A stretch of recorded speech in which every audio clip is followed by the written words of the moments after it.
Toutankhamon, le célèbre pharaon.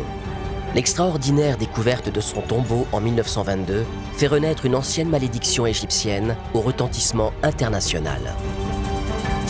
Cette vieille superstition se concrétise très vite par la mort de nombreuses personnes ayant pénétré la sépulture millénaire. So immediately there is attention. Tutankhamun, the ancient king's revenge on these Europeans who have disturbed his rest. Et malheureusement, il va y avoir un certain nombre de morts qui vont permettre d'alimenter cette malédiction.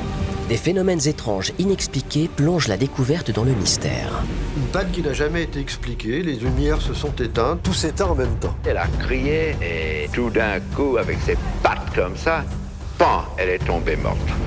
La malédiction de Toutankhamon devient un phénomène médiatique qui dépasse rapidement en popularité la découverte de la tombe.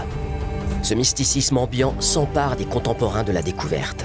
La vengeance de la momie devient un sujet de prédilection dans la littérature et au cinéma.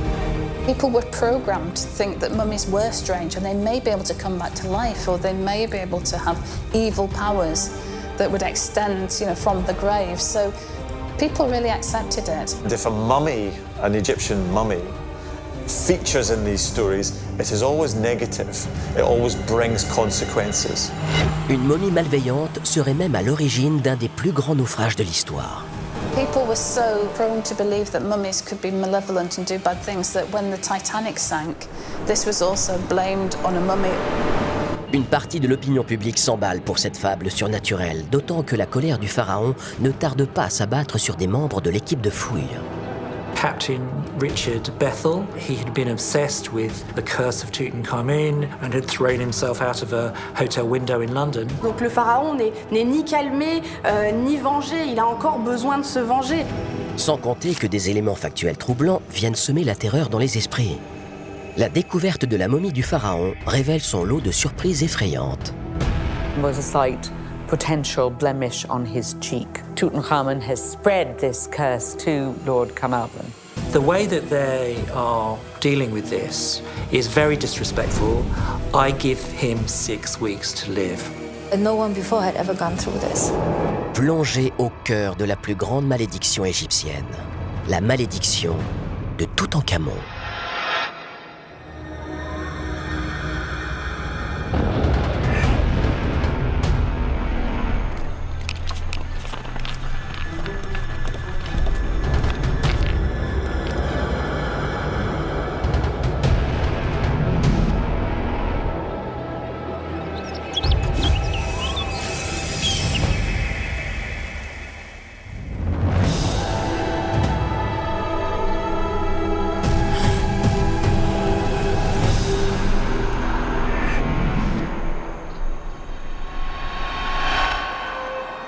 Le Caire en Égypte, 5 avril 1923.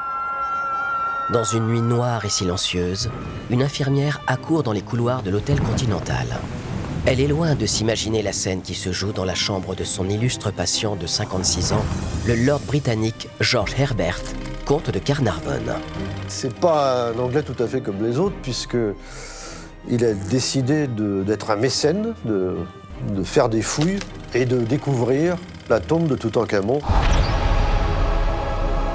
Toutankhamon, un pharaon dont la découverte de son tombeau défraie la chronique depuis des mois.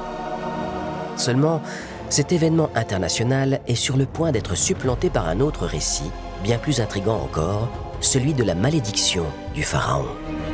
L'infirmière déclare à la presse avoir entendu une phrase en référence à Toutankhamon, qui est quand même le sujet principal de la fin de vie de Carnarvon. Il aurait dit, au moment d'expirer, Toutankhamon m'a appelé, j'ai reçu l'appel, c'est fini. Il est précisément 1h45 du matin lorsque Lord Carnarvon décède.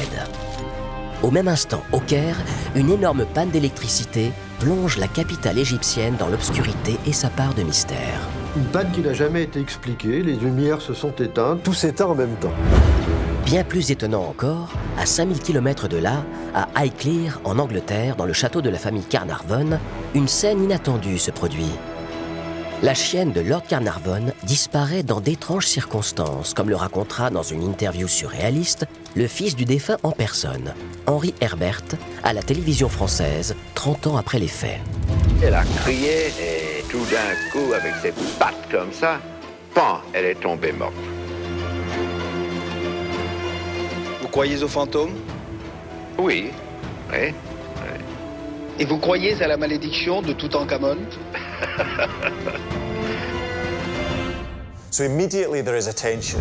Tutankhamun, the ancient king's revenge on these Europeans who have disturbed his rest. C'est ainsi que surgit la malédiction de Toutankhamon, un pharaon oublié, devenu le plus célèbre de l'histoire grâce à la quête de deux hommes au cœur d'un monde en plein bouleversement. Au début du XXe siècle, l'Égypte est une terre promise qui intrigue et fascine par son histoire et son mysticisme. Les anciens Égyptiens croyaient en l'au-delà et accordaient une grande importance au culte des morts. Un attrait qui continue d'envoûter le public d'aujourd'hui. Avec ses légendes énigmatiques et ses malédictions mystérieuses, l'antique terre des pharaons révèle sans relâche de nouveaux secrets enchanteurs.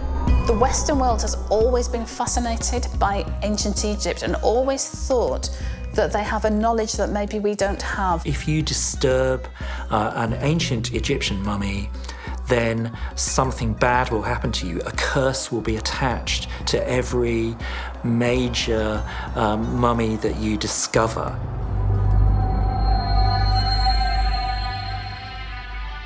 La plus célèbre de ces momies est celle du pharaon Toutankhamon.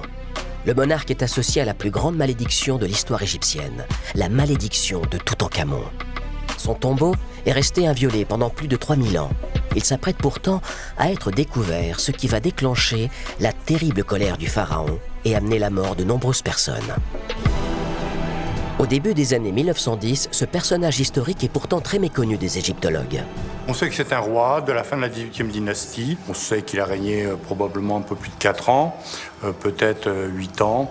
Mais voilà, c'est à peu près tout. Tout porte à croire que Toutankhamon était un roi mineur dans l'histoire de la civilisation égyptienne. Les archéologues sont loin de s'imaginer à quel point ils se trompent grâce à l'incroyable découverte à venir et le terrible mysticisme qui entoure le pharaon. Cette découverte est due à l'association de deux hommes que tout oppose. Lord Carnarvon, un riche aristocrate britannique, et Howard Carter, un autodidacte qui s'est construit par la force du travail. The Earl of Carnarvon only does this as a hobby, but this is Howard Carter's life. He's absolutely driven to make a major discovery that will allow his name to live, exactly like the pharaohs. Les deux aventuriers se rencontrent en 1909 et deviennent inséparables. Lord Carnarvon sera le mécène et Howard Carter, l'archéologue. Carter avance avec un projet en ligne de mire, retrouver la tombe de ce pharaon manquant à l'appel, Toutankhamon. Et il va vers l'endroit qui le fascine depuis qu'il connaît le pays, la vallée des rois. Ça, c'est chez lui. C'est sa vallée. La vallée des rois. Située près de Luxor, l'ancienne Thèbes, capitale des pharaons, on y dénombre près de 60 tombeaux, dont une vingtaine de sépultures royales extraordinaires. Vous êtes dans une cuvette entourée de falaises. Mais vraiment de falaises, hein. C'est vrai que c'est un endroit complètement à part. Nous sommes en 1917. C'est le début d'une des plus grandes pages de l'archéologie qui s'ouvre. Howard Carter et Lord Carnarvon ne se doutent pas un seul instant de la malédiction qu'ils s'apprêtent à déclencher. Automne 1917, les fouilles commencent. La mission est titanesque. La vallée des rois a une superficie de 2 hectares, soit l'équivalent de 3 terrains de football. Les deux hommes avancent avec un plan précis en tête. Howard Carter a rassemblé une série d'indices archéologiques qui lui laissent penser que Toutankhamon est certainement enterré selon lui dans la vallée des rois, où non seulement ont été découverts des objets qui portent en fait le nom de Toutankhamon, et où ont été enterrés aussi les membres de la famille de Toutankhamon pendant le siècle qui le précède. L'archéologue commence par circonscrire un périmètre autour des objets retrouvés et relie les points pour former cet énorme carré. Il en est persuadé, le tombeau du pharaon est quelque part à l'intérieur. We decided the best thing to do was to strip the valley down to the rock to see if there was anything hidden. Il va faire un quadrillage systématique et il va fouiller carré après carré. Seulement, après 5 années de fouilles et 200 000 tonnes de terre et de sable excavé, toujours aucune trace de ce fabuleux tombeau tant convoité. Nous sommes en 1922. Lord Carnarvon a perdu une grande partie de sa fortune pendant la Première Guerre mondiale. Il doit faire des économies et décide d'arrêter les fouilles. Howard Carter se rend immédiatement au château d'Highclere pour tenter de convaincre son mécène de continuer les recherches. This is the last chance that Howard Carter has to discover a tomb that he knows is there. So he's quite convinced that there is a tomb of Tutankhamun somewhere in the Valley of the Kings, but they don't know where it is. And he said to Lord Carnarvon, can we have one more attempt to find the tomb of Tutankhamun? And they knew where they wanted to dig. And then the rest is history. Grâce à un charisme naturel, un flair et une force de conviction chevillée au corps, Howard Carter parvient à obtenir in extremis de son mécène une 6e et dernière année de financement. Il n'aura pas besoin de plus. Si l'archéologue est aussi sûr de lui, c'est parce qu'au cours de ses recherches, il a rencontré une série de vieilles cabanes d'ouvriers datant de l'époque des pharaons. Jusqu'à présent, il s'est refusé de creuser au niveau de ces bâtiments en bois à cause des touristes. They had avoided this for several years because that area was very close to the tomb of Ramses VI, which was a massive tourist magnet. Howard Carter et Lord Carnarvon obtiennent des autorités égyptiennes l'autorisation de creuser à cet endroit-là. Ils vont pouvoir voir ce qu'il se trouve sous ces cabanes. Seulement, l'archéologue n'a pas d'autre choix que de les détruire. Et il se dit, si c'était là. C'est au fond le seul endroit que je n'ai pas vraiment exploré, et ça pourrait être là. Mais alors il faut détruire. Donc, on casse. Le 1er novembre 1922, dans cette fouille de la dernière chance, Howard Carter et son équipe creusent à l'emplacement de ces cabanes. Des recherches qui ne tardent pas à révéler leur premier secret. 4 novembre 1922. Après seulement 3 jours de travail, les fouilleurs font une découverte extraordinaire. Une marche enterrée depuis plus de 3000 ans. Le silence s'installe sur le chantier. Serait-ce le Graal tant espéré? Carter, il connaît la vallée comme plus que comme ses poches. Ça, c'est une marche de la 18e dynastie. Mais vous imaginez, tout à coup, presque le rêve d'une vie qui se réalise. Il ne sait pas encore ce que c'est. Il sait simplement qu'il vient de découvrir une tombe intacte de la 18e dynastie dans la vallée des rois. Donc c'est une tombe royale. Ça ne peut pas être autre chose. Et de qui alors? Qui va dégager les 3 premières marches, et très vite, il voit qu'ils descendent vers une tombe qui est en contrebas donc d'une descendrie avec escalier. Il découvre un escalier de 16 marches, mesurant 1,60 m de large et s'enfonçant 4 mètres sous terre. Le moment est historique. Ces marches donnent sur une porte scellée, bloquée par des pierres plâtrées. Une nouvelle surprise attend Howard Carter. Il est en présence de cartouches de la nécropole royale, la signature des pharaons.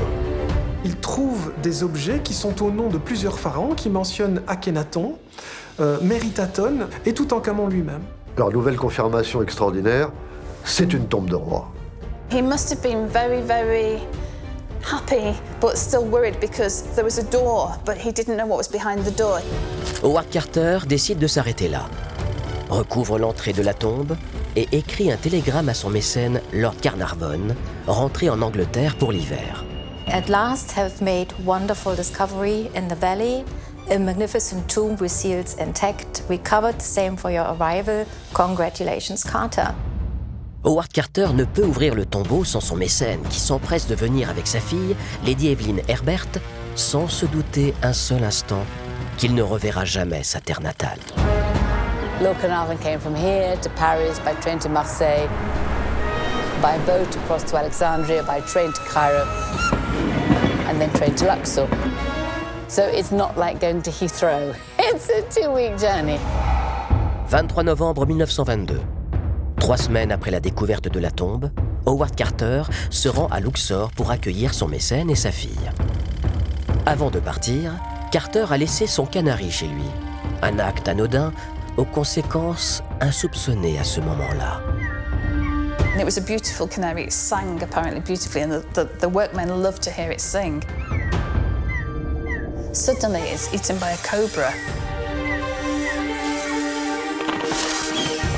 And this is very symbolic because the cobra itself represents the king of Egypt.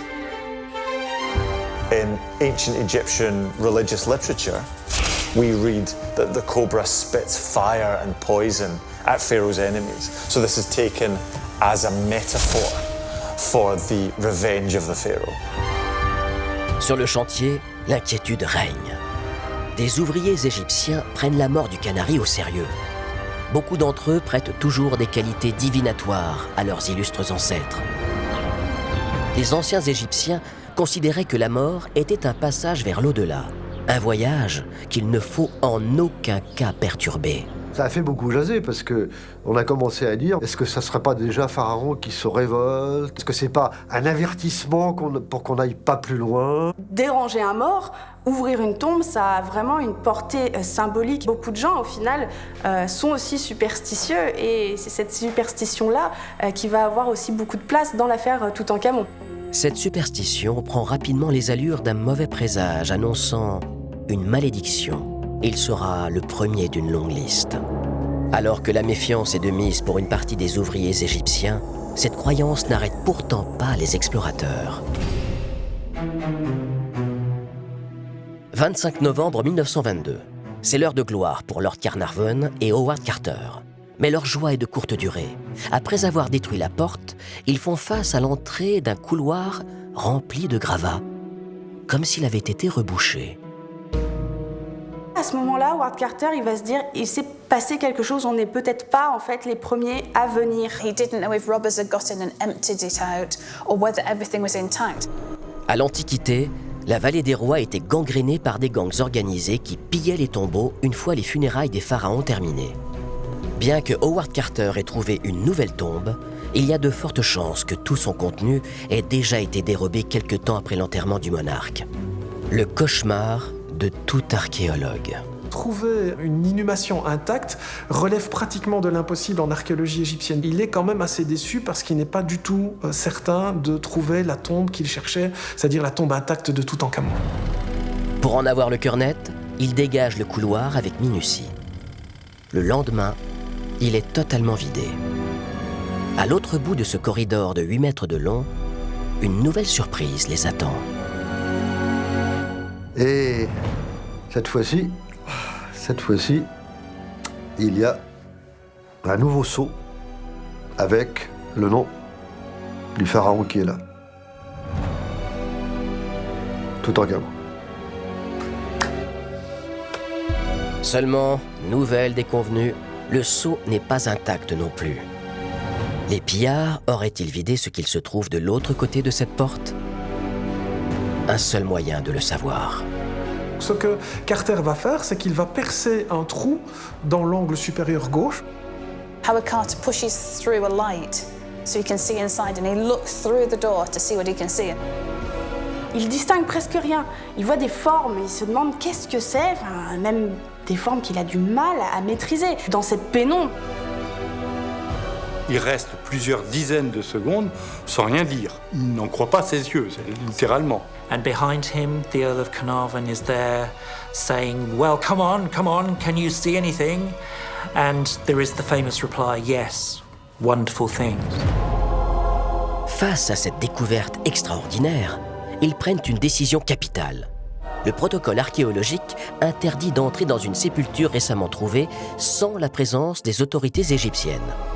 Ils ne tiennent pas compte de cette obligation et pénètrent dans ce qui sera l'antichambre du tombeau.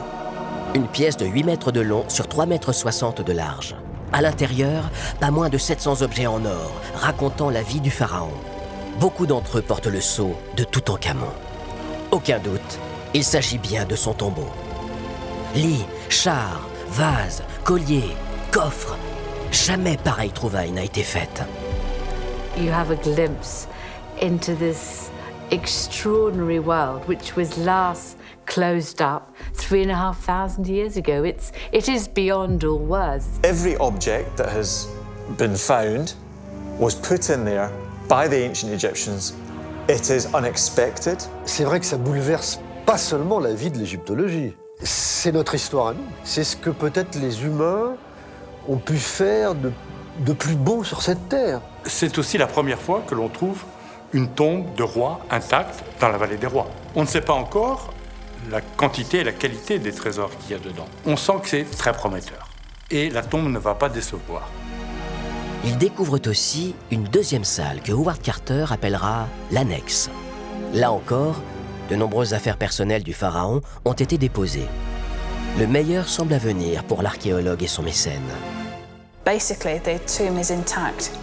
There's one thing though he doesn't know at this stage. He doesn't know if the body is still in the tomb. He still has to find that out later. Well, once they found the tomb of Tutankhamun, that opened another can of challenges.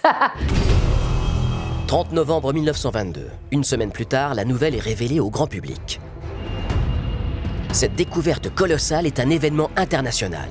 La presse du monde entier se rend dans la vallée des rois pour couvrir l'événement, sans se douter un seul instant que la malédiction de Toutankhamon s'apprête à frapper fort. The discovery of the tomb of Tutankhamun is the first major press event in history. It's big news. It's on the cover of every newspaper pretty much in the world. It's become almost like a soap opera on the television. Is Tutankhamun there? What does he look like? What's he wearing? How old is he? Pour Lord Carnarvon, c'est l'heure de gloire. Cette découverte est la chance tant attendue de figurer pour l'éternité aux côtés d'un grand nom de l'Égypte antique, mais aussi de gagner de l'argent. Il signe un contrat d'exclusivité avec le Times de Londres, un des quotidiens britanniques les plus lus de l'époque, pour la somme faramineuse de 5000 livres sterling, l'équivalent de 300 000 € aujourd'hui. Cet accord témoigne de la fascination ambiante pour les mystères de l'Égypte. Seul ce journal a accès aux tombeaux, aux photos, aux témoignages et aux scoops. Seulement, cette décision crée un gros problème chez les autres quotidiens. Ils ne peuvent publier des photos qu'une fois que le Times a édité et publié ces photos. Donc c'est extrêmement frustrant et ça crée plein de tensions. Is a really significant decision because it's going to mean that all the other press have nothing to go on except stories, rumors. Est-ce que on a des risques à ouvrir un tombeau aussi ancien? Est-ce que des choses auraient été laissées pour justement empêcher n'importe qui de rentrer dans ce tombeau fermé il y a des milliers d'années? Ces questions font écho à un récit bien connu des contemporains de la découverte, la vengeance de la momie. Ce qui ressemble au scénario d'un film de série B est une fiction très répandue dans les romans gothiques du 19e siècle. De nombreux auteurs utilisent ces histoires de malédiction pour apporter de nouveaux frissons à des lecteurs en manque de sensations fortes. People were programmed to think that mummies were strange and they may be able to come back to life, or they may be able to have evil powers that would extend, from the grave. So people really accepted it. If a mummy, an Egyptian mummy, features in these stories, it is always negative. It always brings consequences. Une momie malveillante serait même à l'origine d'un des plus grands naufrages de l'histoire. People were so prone to believe that mummies could be malevolent and do bad things that when the Titanic sank in 1912, 10 years before the opening of Tutankhamun's tomb, this was also blamed on a mummy or a mummy coffin that was being transported on the Titanic, and that is apparently why the ship sank. La momie en question, car il y en avait réellement une à bord, aurait pris possession de l'esprit du capitaine Smith et lui aurait dicté ses mauvais choix. Un mauvais conte pour beaucoup de contemporains, un signe alarmant pour d'autres qui croient clairement à la vengeance de la momie.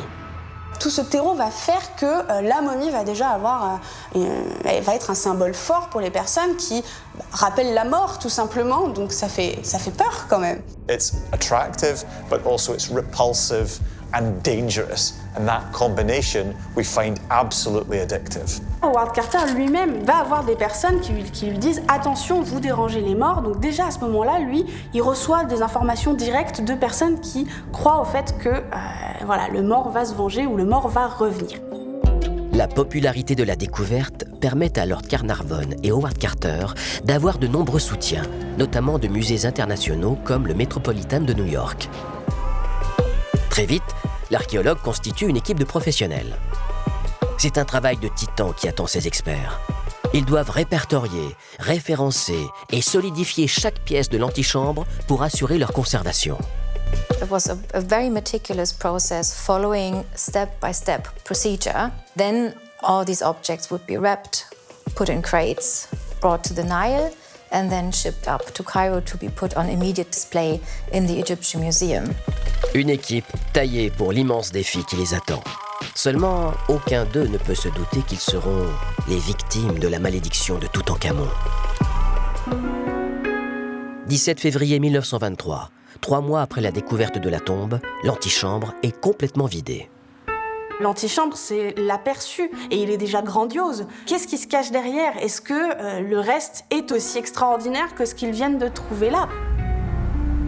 Le moment est historique. Une vingtaine de privilégiés assistent à l'ouverture de la paroi située entre les 2 statues des gardiens de la tombe. De l'autre côté, une pièce de 5 mètres sur 3,20 mètres et 2,70 mètres de hauteur. Elle est entièrement occupée par une énorme chapelle portant tous les insignes royaux. La chambre funéraire. It's all brand new and it's something that the world has been wondering about for ages. On découvre une salle qui est relativement grande, dans laquelle il est très difficile de circuler puisqu'elle est vraiment remplie comme un œuf. Howard Carter s'immisce dans l'espace entre les murs et les parois de la chapelle. Il ouvre une porte d'accès et fait face à une autre chapelle plus petite, enchâssée comme des poupées russes. Et là, la nouvelle est radieuse. Le sceau de la porte est intact. Le doute n'est plus permis. La momie du pharaon Toutankhamon se trouve dans cette chapelle, reposant sous terre depuis 3245 ans. Pour Howard Carter et Lord Carnarvon, comme pour l'humanité tout entière, c'est un monde nouveau qui s'ouvre. Un voyage dans le temps et le privilège d'assister aux funérailles d'un pharaon. This is a personal snapshot, it is thought, into the life of an ancient Egyptian king. It makes us believe we can get closer to an ancient Egyptian pharaoh. C'est la découverte par excellence, avec un grand D dans toute l'histoire de l'archéologie. C'est la plus retentissante, c'est la plus emblématique, c'est la plus impressionnante. À côté se trouve une autre pièce où gît le trésor du pharaon. Un legs inestimable laissé là par les anciens Égyptiens. Le tombeau de Toutankhamon est la 62e sépulture trouvée dans la vallée des rois. Immaculée, elle est la plus riche jamais trouvée. Howard Carter tient sa victoire. Mais c'est sans compter sur l'apparition de nouveaux ennemis. N'oubliez pas que Carter est un autodidacte. Il n'a pas de diplôme, il ne sort pas d'une université et il vient de faire la plus grande découverte archéologique de tous les temps. Est-ce que vous pouvez imaginer une seconde les jalousies qui vont se déclencher? À l'extérieur de la tombe se trouvent tous les envoyés spéciaux des journaux lésés par l'exclusivité au Times. Tous se sont ligués contre Carter et Carnarvon. L'un plus en particulier, Arthur Weigall, employé par le Daily Mail, l'un des grands concurrents du Times, cet ancien égyptologue est un rival et un ennemi majeur de Howard Carter. On the day that Howard Carter and the Earl of Carnarvon do this big ceremony in front of the cameras to unearth the tomb, that Arthur Weigall said to a fellow journalist, the way that they are dealing with this is very disrespectful. I give him 6 weeks to live. Nous sommes le 17 février 1923. Il ne sait pas à quel point cette phrase sera prémonitoire du réveil d'une terrible malédiction. Lord Carnarvon tombe subitement malade. La cause, une infection due à une plaie infectée au visage. Lord Carnarvon and his daughter sailed to Aswan for a few days' holiday, and that's where he gets bitten by a mosquito. And then when he's shaving later, he slices the top off the bite on his cheek, and he gets blood poisoning. La maladie soudaine de Lord Carnarvon est commentée par les journaux du monde entier. Chacun y va de son avis. Mary Corelli, la romancière la plus lue de l'époque, apporte même sa contribution. Mary Corelli was someone who had been writing about Egypt the whole of her career. So one of her first books, The Romance of Two Worlds, was about Egypt and ancient magic, and even a sense of building her own sort of religion out of this. And that becomes it spills out from her books into the real world itself. So many people become followers of her idea of what she called the Electric Creed. And many people are very invested in her authority as a writer. Lorsque Lord Carnarvon tombe malade, elle livre son point de vue sur la question dans la presse. Elle s'efforce de donner une explication rationnelle à la maladie de Lord Carnarvon, une voix qui porte et qui vient semer le trouble sur cette affaire. Marie Corelli writes a newspaper article and she says that she has an ancient book that says if you interfere with the pharaoh's tomb, something terrible will happen. A book that nevertheless reveals that there is poisons that are left inside tombs, so that's why he's being killed. Maybe it's true, maybe is what is really happening. Des annonces au goût de prémonition qui ne vont pas tarder à se vérifier.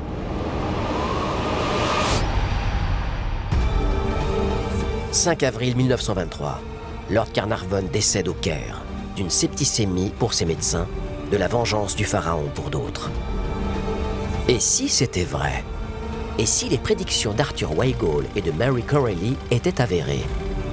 Toujours est-il que les journaux, lésés par l'exclusivité accordée aux Times, y voient l'histoire rêvée à raconter. Ce jour-là, je dirais qu'effectivement naît la malédiction parce qu'on fait un lien évident entre la découverte de la tombe et la mort de son promoteur, de son financier et d'un des co-découvreurs. And lots of other people take up this story and say, well, he was killed because he interfered with Tutankhamun's burial. Et ils peuvent compter sur un allié de poids avec un témoin oculaire. La presse se fait immédiatement le relais des dires de l'infirmière et des étranges paroles que Lord Carnarvon aurait prononcées avant d'expirer. Forcément, cette phrase décrite par l'infirmière va venir appuyer déjà des peurs qui rôdaient autour de l'ouverture de cette tombe. Ça alimente encore plus ce que des personnes vont penser être la vérité, c'est-à-dire qu'il y a un problème, qu'il y a vraiment un dommage, on va dire presque spirituel, de déranger un pharaon. Quel crédit peut-on accorder à ce témoignage? Pour beaucoup de journalistes, tout le crédit du monde. Le mécène aurait troublé le sommeil du pharaon et il viendrait d'en subir sa vengeance. Gare à ceux qui continueraient de violer son tombeau. Rapidement, le récit de la malédiction de Toutankhamon fait plus vendre que la découverte de la tombe et de ses fabuleux trésors uniques au monde. Un journaliste raconte qu'une tablette aurait été trouvée à l'entrée de la tombe dont le contenu aurait été ignoré par les explorateurs. Le texte les aurait pourtant mis en garde. La mort frappera de ses ailes quiconque pénétrera dans ce tombeau. Si la présence de cet avertissement dans le tombeau de Toutankhamon est controversée, elle n'en est pas moins crédible. Même si c'est relativement rare, statistiquement, on trouve des imprécations, des menaces en fait contre ceux qui viendraient troubler le sommeil éternel du mort. We have evidence for curses. If you violate my tomb, if you come into it when you are unclean, may the council of gods judge you. May they wring your neck like a goose. May the lion eat you. May the crocodile devour you. Malheur donc à ceux qui ont pénétré la tombe du pharaon. La rumeur grandit de jour en jour. Toutes les personnes ayant pénétré dans la tombe seraient condamnées. La sépulture de Toutankhamon devient un tombeau maudit. People said this curse was there, but it's gone, but we know it was there. And people really, really believed this. And soon, this idea of the curse didn't just apply to Lord Carnarvon. Et à partir de là, ça va enfler. Et malheureusement, il va y avoir un certain nombre de morts qui vont permettre d'alimenter cette malédiction. Howard Carter et son équipe ne le savent pas encore, mais Lord Carnarvon est la première victime de la malédiction.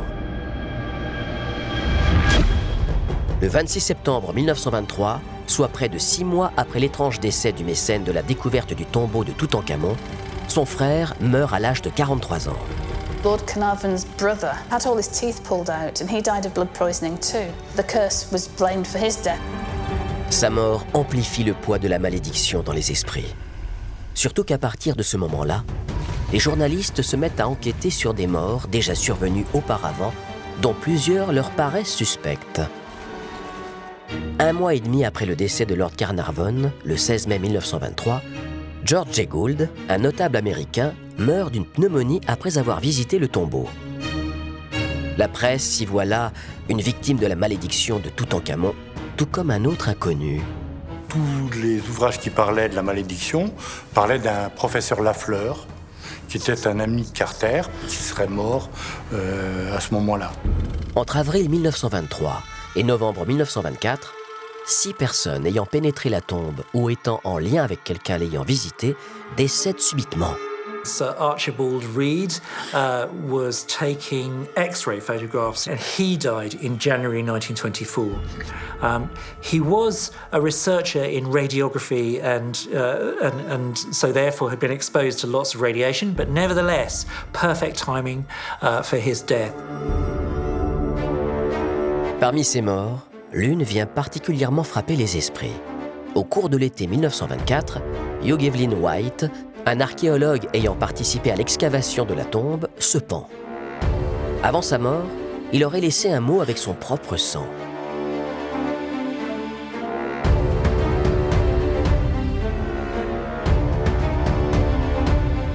Le 19 novembre, Lee Oliver Stack, gouverneur britannique du Soudan égyptien, est assassiné dans les rues du Caire quasiment 1 an, jour pour jour, après sa visite du tombeau. Pour la presse comme pour une partie du public, ces personnes seraient les premières victimes de la malédiction du pharaon. Ils sont loin de s'imaginer à quel point ils ne sont qu'au début de leur surprise. Anyone associated with the project who meets any misfortune, maybe dies, immediately this is associated with the curse of the pharaoh. Surtout que les croyances font surface. Elles apportent des clés d'interprétation effrayantes au drame survenu. Les anciens Égyptiens avaient une conception de la mort bien différente des sociétés modernes. Pour les hommes et les femmes de l'Égypte antique, la mort n'est pas une fin. La mort physique est un passage et quelque chose qui va ouvrir un autre chemin, un voyage extrêmement dangereux. Le fait de venir troubler le corps d'un pharaon, c'est un outrage extrêmement grave. Évidemment, l'idée d'une vengeance n'est pas exclue, dans les croyances en tout cas, et ça va faire boule de neige. Pour les Égyptiens, un mort peut revenir, agir sur le monde d'ici-bas comme s'il avait un corps de vivant, à travers sa momie. D'autant que lorsque la malédiction de Toutankhamon naît, le contexte politique international prête à adhérer à des croyances occultes. Le monde sort à peine des affres de la Première Guerre mondiale et ses 20 millions de morts. En 1919, la grippe espagnole a frappé le monde entier et fait plus de 50 millions de victimes.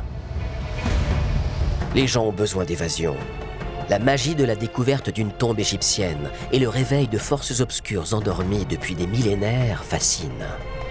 There's a lot of people in the West who are wanting to find ways of contacting the dead or happy to believe that there's some other form of life. Traditional religion is not what it was, and people are really exploring, that their minds are opening up. On se pose des questions. Qu'est-ce qui se passe après? Est-ce qu'il y a une vie? Est-ce que les fantômes existent?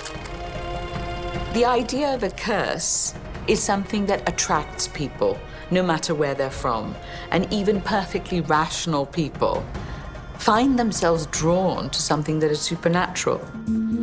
C'est le cas d'une célébrité de l'époque. Arthur Conan Doyle, le créateur de Sherlock Holmes, apporte sa contribution à la malédiction du pharaon. Convaincu de l'existence des revenants, dont il avait, disait-il, des preuves photographiques, il ne peut s'empêcher de surenchérir en affirmant qu'un esprit malin pourrait être la cause de la maladie fatale de Lord Carnarvon. Et donc lui, il va parler de cette malédiction, et évidemment, comme il est écouté et respecté, ça va prendre une ampleur encore plus folle. Pour le grand public, il est donc difficile de savoir à qui se fier et de connaître la vérité. Toujours est-il que les histoires de malédiction n'ont jamais fait couler autant d'encre et vendu autant de papier. Un triomphe pour la presse à sensation. De son côté, Howard Carter a enfin repris son exploration et s'apprête à révéler à la face du monde l'un des plus beaux testaments des anciens Égyptiens, mais aussi l'un des plus mystérieux. It was obviously quite stressful years altogether because there was the tension. You wanted to be sure that he is really inside. At the same time, you couldn't rush things. No one before had ever gone through this. La chambre funéraire est composée de 4 chapelles disposées comme des poupées russes. À l'intérieur se trouve un sarcophage en quartzite dans lequel reposent 3 cercueils placés les uns dans les autres, dont le dernier est composé de 110 kilos d'or. It was a very long process of dismantling the wooden and gilded shrines and then lifting the lid of the heavy sarcophagus. Il avance pas à pas avec beaucoup de minutie. Il faut prendre certaines cordelettes, certaines casses, il faut donc prendre un treuil, il faut certaines poulies. C'est ahurissant, ahurissant. 28 octobre 1925, un instant unique où Howard Carter fait face à l'histoire. À la suite d'un travail extrêmement délicat, il parvient à soulever le couvercle du cercueil d'or. Un instant à jamais gravé dans l'esprit de l'archéologue. À l'intérieur se trouve l'objet de ses désirs, la momie de Toutankhamon. Son visage est couvert d'un masque magnifique de 10 kilos d'or. On a l'impression d'être face à quelqu'un qui s'est endormi, qui est un peu séché sans doute, mais qui s'est endormi. Donc c'est très très impressionnant. Son crâne est couvert d'un magnifique masque en or. Il représente le visage sculpté du pharaon immortalisé pour l'éternité. Howard Carter retire le masque d'or pour découvrir le visage momifié de Toutankhamon. C'est là qu'une découverte étonnante fait ressurgir la malédiction du pharaon. Une petite cicatrice. When Tutankhamun's mummy was examined, they found that there was a slight potential blemish on his cheek. And this, of course, made people go berserk because they said, it's exactly the same place where Carnarvon was bitten by the mosquito. That is where the infection was. Clearly, Tutankhamun has spread this curse to Lord Carnarvon. La presse internationale s'empresse de révéler cette étrange découverte et soulève de nombreuses questions. Le pharaon aurait-il fait subir au mécène anglais le poids de sa vengeance pour le punir d'avoir troublé son sommeil ? Une partie du public en est persuadée. Pour Howard Carter, en revanche, la victoire est totale. La découverte du corps du jeune roi lui permet de lever le voile sur l'identité de Toutankhamon. Alors que tout le monde s'attend à découvrir la momie d'un homme âgé, il fait face à la momie d'un jeune homme de 19 ans. Howard Carter didn't know that Tutankhamun was a young boy. By finding the body, he was able to explain that little bit of Egyptian history that up to that point nobody understood. He became the first king to be discovered undisturbed, lying in his tomb in the Valley of the Kings. Indépendante depuis 1922, cette nouvelle et jeune Égypte s'identifie à celui que tout le monde appelle désormais King Tut. Les Égyptiens y voient une forme de renaissance et un retour à un passé glorieux. Tout le monde s'approprie l'effigie du jeune pharaon par-delà les générations.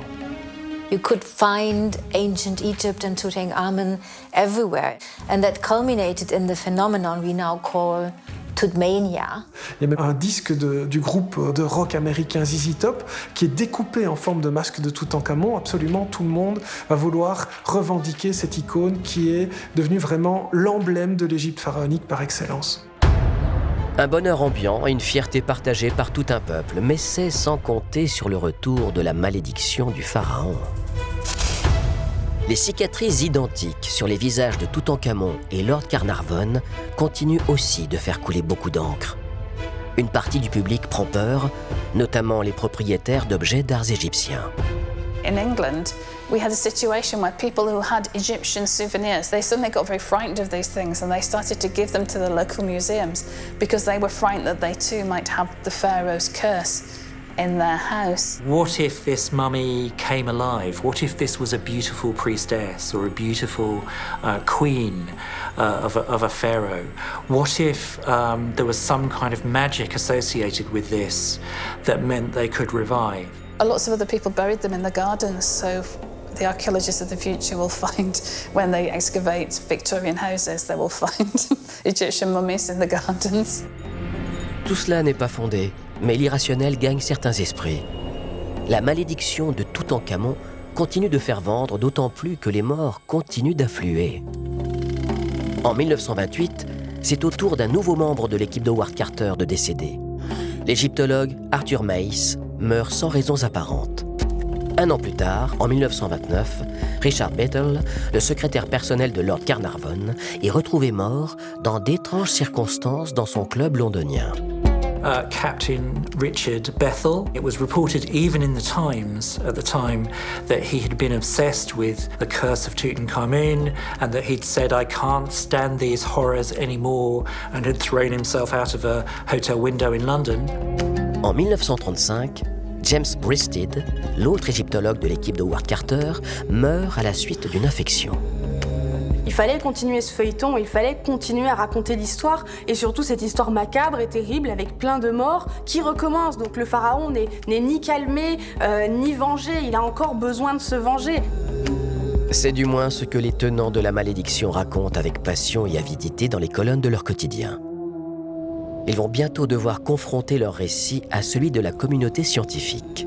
Ces oiseaux de mauvais augure viennent jeter le discrédit sur leur histoire surnaturelle. Scientists started to look at it and said, well, maybe there is a problem with the tomb. And maybe there's a rational or a more rational explanation for this. On sait que lorsqu'on ouvre une tombe qui est scellée, la putréfaction des momies, le renfermement en fait de l'air peut générer des gaz toxiques. Il y a déjà eu des cas qui ont été mentionnés à l'époque de personnes qui ont été contaminées, parfois jusqu'à la mort, qui sont mortes d'asphyxie. Cette piste est donc crédible, d'autant que plusieurs personnes enregistrées comme victimes de la malédiction par la presse sont décédées des suites d'une pneumonie. Dans les années 90, des chercheurs allemands apportent de nouveaux éléments de réponse. Dans le tombeau le plus célèbre du monde, ils identifient des champignons toxiques connus sous le nom d'Aspergillus. Quiconque est entré dans la tombe de Toutankhamon a été exposé à ces germes qui recouvraient les murs. Certains de ces champignons, qui selon les fragilités des visiteurs, peuvent évidemment affecter leur système respiratoire et pourraient être la cause de certains malaises, au moins de quelques visiteurs de cette tombe. S'il y avait des champignons toxiques dans la tombe, à mon avis, ils avaient été amenés avec les fouilleurs. Ce ne sont pas des champignons antiques qui ont soudain ressuscité après 3000 ans. Aujourd'hui, le tombeau de Toutankhamon est l'un des plus prisés de la vallée des rois. Victime de son succès, les peintures de la chambre funéraire ont commencé à se dégrader à cause de la surfréquentation touristique. Depuis 2007, le nombre de visiteurs journaliers est limité à 400 personnes. Ces privilégiés peuvent voir la momie du pharaon à gauche de l'antichambre dans une vitrine transparente la protégeant de l'air extérieur. Et aujourd'hui, les autorités égyptiennes ont mis en place des appareils qui permettent de mesurer le niveau d'humidité pour empêcher la détérioration de la tombe, mais aussi qui pourrait avoir un impact évidemment médical sur les visiteurs. Cette piste des champignons pourrait donc éclairer certains décès. Les autres peuvent s'expliquer d'une manière encore plus pragmatique. La moyenne d'âge des victimes est de 52 ans, ce qui équivaut à l'espérance de vie de l'époque.